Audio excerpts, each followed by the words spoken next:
ari kutamba ekitambo kya misa Katukuru parish Father Muchomba yerekero kwatwaho ahabwa abazire abatari kufayo kushashurira ebishare by'amashomero agumizengu n'ikizingame by'Obwegyese.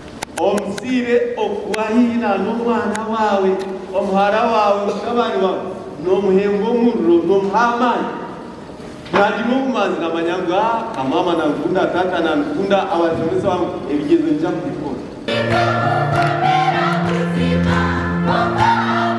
Omukitambo kya miseki abejubi kya mushanjo hari Katukuru primary school bahirwe mu mikono ya Yesu okuba kwasa omukubuzubwa kwabo. Bajumiriire babivuke kandi kwasa bahanga Abaana aba ubwirobo gukora bebigezo bahereze ensi y'omujyi. Tugume Silva mukuru w'ishomereri nagira ngo umurimo gwabo nk'amashomesa guhwire bategereze kusharure babibire.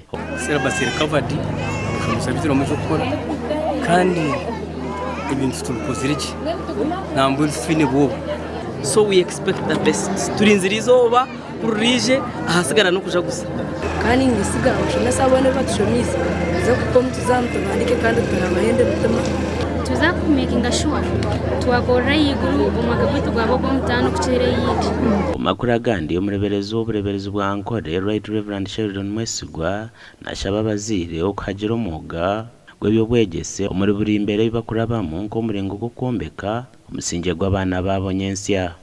Kamali n'omwana wawo Bishop Sheldon abenatahimuko n'abaniga natano hari Ngarama Church of Uganda.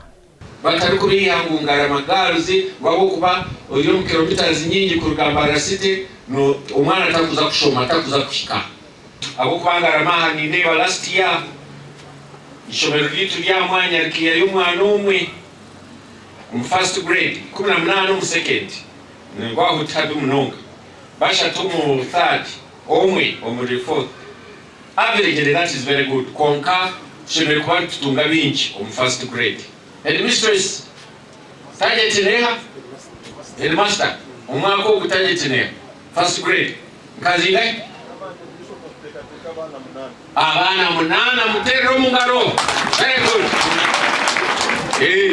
kandi nyongera kugamba hakushomesa abana na munonga babishiki hanga simwe ahabwo kushoma nicyo nicyo cyatukozere nko kuturi kandi tukabentwenda ngo abana bona bashome nangwa bojo nabishiki konka na munonga umwana w'umushya kugira ngo itwentu rwo mu mwanya tuzo mugundi uwo tashomere nojo shange bizubunyencha kare. Aha mukoro gw'abantu bashabira kurekeraho okutamasiko gabo habintu byensi ebirukwaho kureka bagatara ruhanga.